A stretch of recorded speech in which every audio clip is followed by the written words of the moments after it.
Now, Democratic Senator Ben Nelson of Nebraska, Democratic Senator Sherrod Brown of Ohio, and Republican Senator Orrin Hatch of Utah. Gentlemen, I want to begin with the interview we just heard. The challenger in the Afghan presidential election, pretty sober assessment. Abdullah clearly has a bias against President Karzai. He's running against him in the election. But to you first, Senator Brown, does he have a point? His main point, as President Obama decides whether to send thousands more troops, and the White House says the question is, do we have a credible partner? Is there any reason to believe another Karzai term would end the inefficiency, end the corruption, end the delays in getting the Afghan police and army up to speed? I was in Afghanistan about a month ago. In fact, literally a couple of days after the election, met with Dr. Abdullah, met with President Karzai.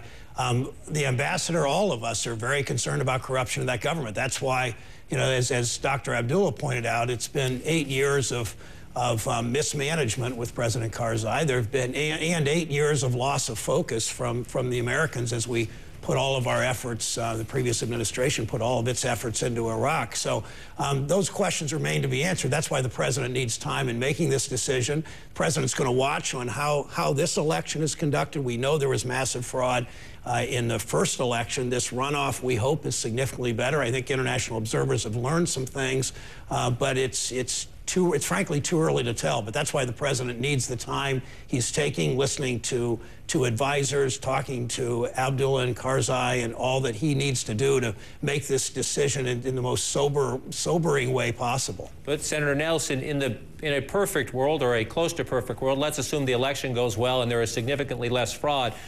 The question is, would a new Karzai term bring a new Karzai? And if not, and if you have more corruption and what most people believe just incompetence, getting the Afghan army and the Afghan police up to speed, there's a high attrition rate, is it worth the risks of American lives to send 10, 20, maybe 40,000 more troops? Well, I think that's a serious question that has to be answered. I don't think we're going to know until the election occurs. But I think we should start off with the premise that when the Afghan people speak without fraud in the election, that will establish some legitimacy for the Karzai administration. I think we have to continue to work with them, that administration, to root out all that corruption and help them bring about an efficient government in the delivery of the services to the people as well as the security. This has to be a partnership. There's no question about it. When we have that many American troops stationed there, fighting there, and unfortunately dying there. Senator Hatch, this might sound like an odd question, but does it matter who the government of Afghanistan is, whether the government of Afghanistan is corrupt or not? If the enemy is the Taliban and al-Qaeda, is the mission of the United States, almost despite the failings of the Afghan government, to do the mission? Well, actually, we have to worry about corruption, but we also have to work with whoever is put in there, and whoever is put in there, you're going to find some corruption.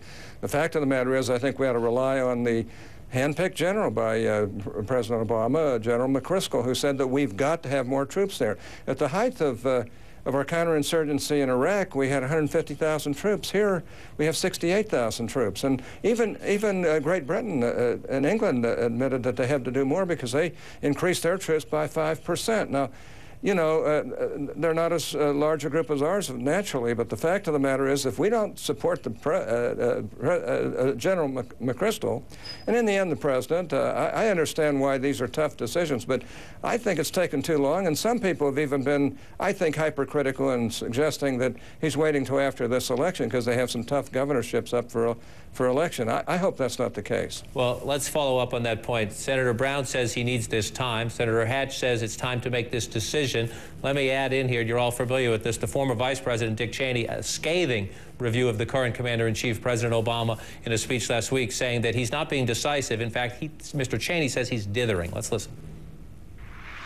Having announced his Afghanistan strategy in March, President Obama now seems afraid to make a decision and unable to provide his commander on the ground with the troops he needs to complete the mission. The White House must stop dithering while America's armed forces are in danger. Senator Hatch, you just said you thought it was time to make the decision. Do you go as far as the former Vice President? Is our Commander-in-Chief dithering?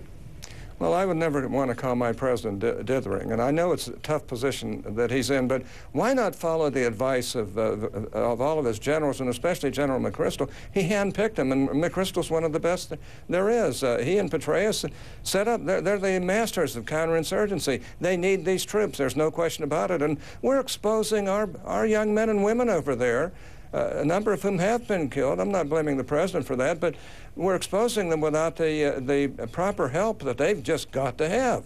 And I think it's a mistake to continue to just not make this decision when you have the best people on the ground who are living with that problem every day, saying we got to have more people over here if we want a counterinsurgency that's going to work. And when you've had some progress, like in the Helmand River Valley, where, you know, they went in there. That was a huge Taliban stronghold. We went in there, did counterinsurgency. Today, the people are happy. They're raising crops. We're building roads. The Taliban are no longer there.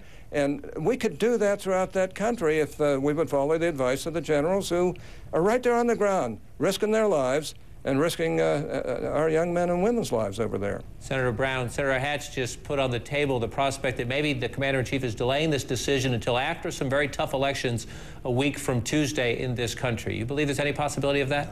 I think that's outrageous to claim that the President of the United States, and I know Senator Hatch didn't exactly claim it. He said some others claim it, but pointed out nonetheless, it's outrageous that any partisan, that partisans in this country would say the President of the United States is waiting on 2 governor's races in New Jersey and in Virginia to make a decision in Afghanistan. Look, to listen to Dick Cheney, who was the mastermind of the most failed decade of foreign policy that this country's had, at least in my political lifetime, perhaps my whole lifetime, perhaps my parents' lifetime too. I mean, to listen to him when he talked about dithering, when their mistake was to attack Iraq and lose sight of Afghanistan. His president Abdullah, his Dr. Abdullah, presidential candidate Abdullah said that 8 years of failure of Karzai implicitly is also 8 years of failure of dithering by that administration. So just take Dick Cheney's advice off the table. But one thing that's important, Secretary Gates, the Secretary of Defense, has gone to Slovenia to meet with ministers, defense ministers of NATO countries. We want to do this right. We should move deliberatively. We should move in a way that the president is doing by making this decision the right way. We want to line up our NATO allies, which we have not been able to do for most of this decade, before we make this decision. The president's doing it right. I think waiting till not the Virginia and New Jersey election, but waiting to the election in Kabul and in the Helmand province and in Kandahar is the right way to go. Let me shift subjects, gentlemen. I want to discuss health care in our next block, but before we take a quick break, I want to discuss this story. This is the front page of Senator Hatch's paper this morning in Salt Lake. Thousands seek H1N1 vaccine. Stories like this are on front pages all across the country. I want to ask you, each of you, and start with you, Senator Nelson, about the government's preparations here. They ordered 30 million doses. They're now behind in getting them ready. Does it alarm you? Does it say something about the state of our government preparedness to react when the government itself said this is a big deal? And they said we're going to rush these vaccines, but in each of your states, they don't have what they ordered, and it could be some time.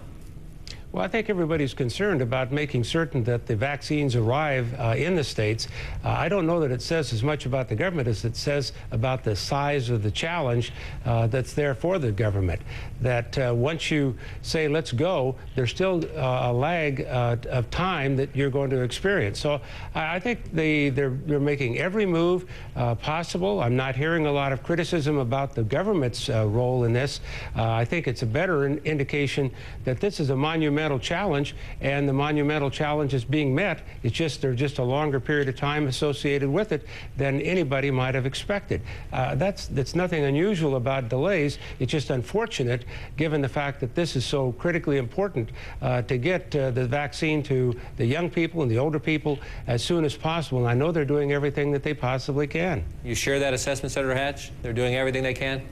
Well, I think they really are. And look, it's a terrible problem. We have a lot of problems right out here in Utah, and we're very concerned about it. A lot of people are afraid to take the vaccine because of the lack of knowledge about it. But you know, I think the government is doing everything they possibly can, and Centers for Disease Control.